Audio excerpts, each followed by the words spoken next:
არეულობა ოპოზიციაში 24 მაისის ღამეს ორშაბათს დაიწყო, როცა ლიდერები 26 მაისის სამოქმედო გეგმას განიხილავდნენ.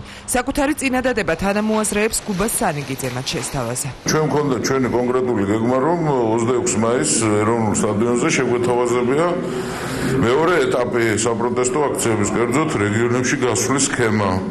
ეს გაზიარებული იქნა, მაგრამ გათვალისწინებულ არ იქნა, დღის წესრიგში არ ჩაჯდა, ამიტომ ეს მოხდა 24-ში. გუბას სანიკიძის საუბრიდან ირკვევა, რომ სამებისკენ წასვლის იდეა პირველად სავარაუდოდ სწორედ 24 მაისს გაჩნდა. ჩვენ ვიყავით კატეგორიული წინააღმდეგი სამებისკენ დემონსტრანტების დაწვრის. იმიტომ რომ ეს იყო ფაქტის წინაშე დაყენება ქართული მართლმადიდებელი ეკლესიის.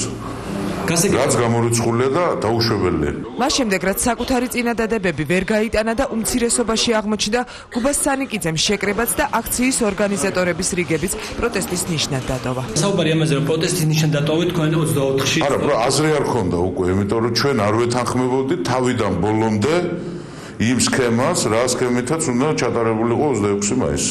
ეროვნული ფორუმი 25 მაისის შეკრებას აღარ დასწრებია, ამიტომ გუბას სანიკიძისთვის უცნობია, როგორ ჩამოყალიბდა ოპოზიციას საბოლოო გეგმებზე. აქციის ორგანიზატორები გუბას სანიკიძის გარეშე შეიკრიბნენ, სადაც პირდაპირ საპატრიარქოდან შეხვედრის შემდეგ მივიდა გია გაჩეჩილაძე.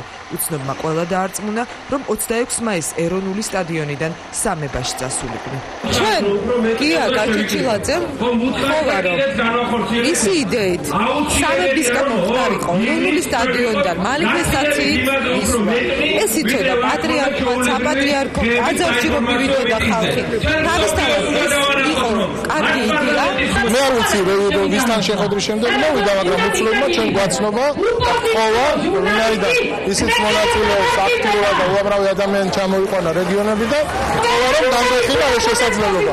შედგა განხილვა ოპოზიციაში და ჩაითვალა მეზანშეწონილად სამებისკენ დაძრა ხალხის. მოტივით დასახელდა რა უნდა მოხდეს. ახსნილი იქნება, რომ ლოცვა-კურთხევა ბრძოლაში მიიღო პატრიარქიზმი.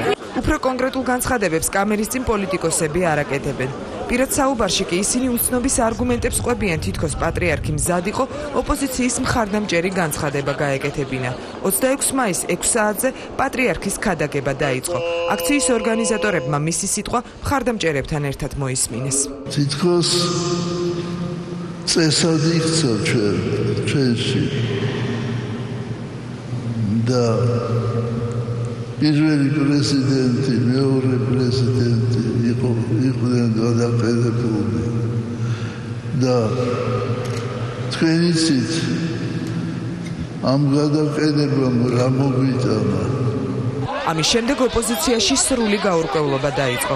ლიდერების უმეტესობა ერთხმად ალაპარაკდა, რომ 26 მაისს სხვა გეგმა ჰქონდათ. მე ვთვლიდი, რომ სტადიონიდან სხვა საქმე იყო გასაკეთებელი. მე ყოველთვის ვთვლიდი, რომ ჩვენი საქმე ჩვენ უნდა გავაკეთოთ და ჩვენ არ უნდა ჩვენი საქმე სხვას მივანდოთ, ეს იქნება უცხოეთი თუ ეს იქნება თუნდაც უწმინდესი. ის რომ საპროტესტო აქციები პარალელურად დაწყებულიყო ეროვნულ სტადიონზე გამართული ძალიან მნიშვნელოვანი ღონისძიებისა, ეს იყო გეგმა, რომელსაც ხარჯ უჭერდა რამდენიმე პოლიტიკური ძალა.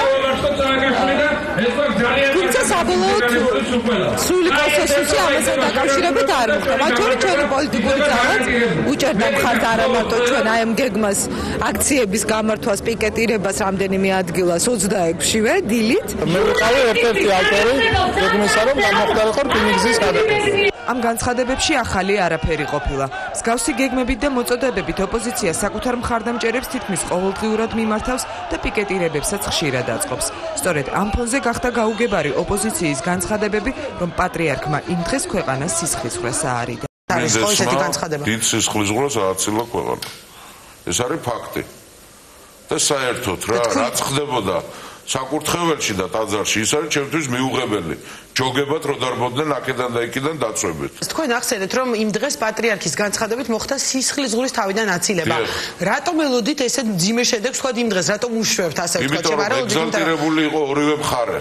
რა საიდუმლო გეგმა ჰქონდა ოპოზიციას, რასაც შეიძლებოდა ხელისუფლებასთან დაპირისპირება და ძალის გამოყენება მოყოლოდა, ამაზე ლიდერებს საუბარი დღესაც არ სურთ. კი, სხვა გეგმაც არსებობდა, მაგრამ მე ნამდვილად არ ვთვლი საჭიროდ ახლა ამ გეგმებთან დაკავშირებით დეტალურად საუბარს, იმიტომ რომ საბოლოო პროგრამაში ჩვენ ჩამოვყალიბდით იმ სქემაზე, რომელიც განხორციელდა და ეხლა წინა გეგმებზე ვინ დაეთანხმა, ვინ არ დაეთანხმა, მე არ ამგონია რომ ეხლა სწორი იყოს საკუთრება და სამებაში უცნობ და არც ერთ გეგმაზე არ დაგელაპარაკებთ, იმიტომ ის გეგმები, რომელიც არ იყო დამტკიცებული, არ არსებობს. გეგმა არსებობს მხოლოდ როცა არის ყველას მიერ შეთანხმებული, ეს არის ჩვენი პრინციპი და ის შეთავაზებული ვთქვათ ასე გეგმები, ყველაზე შეიძლება განხორციელდეს, ასე რომ ბოლოს მე ვუყურებდი რუსთავის გეგმის შესახებ. არაოფიციალური ინფორმაციით 26 მაისის დილას რადიკალური ოპოზიციის ყველაზე რადიკალური ნაწილი ტელევიზიაში შეჭრას გეგმავდა. ამ თემაზე დასმული შეკითხვა დავით გამყრელიძეს წონასწორობას აკარგვინებს. ეხლა დაკითხვას მიწყობ თუ რა არა, ეხლა მოდი ეხლა მიფასუხე თუ რა არა ეხლა. არა, გვაინტერესებს უბრალოდ საუბარი ის ადამიანები, რომლებიც შეიკრიბნენ სტადიონზე, რომ წამოსულიყვნენ შტურმით უნდა აიღოთ ლიდერები. ეგ არის სისულელე, ეს არის პროვოკაცია, არავით არის შტურმი, არასოდეს.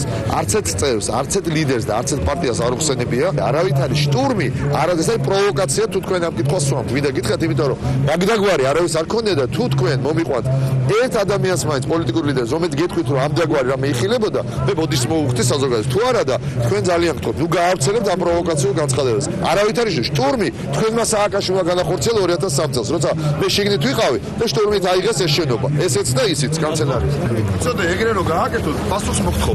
სერიოზულად გეუბნები. როგორ გავაკეთოთ? აი ესე რომ მოშეფუთო რომ თითქოს შტურმი. არა, მე არაფერს აფეთქო, თქვენი აზრი მაინტერესებს. ხო და აზრი და ძალიან გთხოვ, სწორად გააკეთოთ, სწორად გააშუქოთ რა.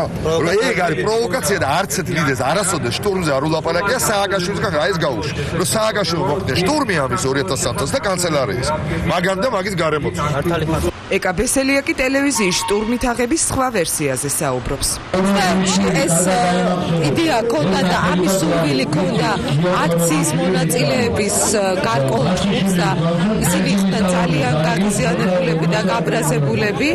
ჩვენ მივიღეთ ძალიან სწორი და გონივრული გადაწყვეტილება, რომ წავედით არა პირველი არხისკენ, არამედ რკინიგზისკენ.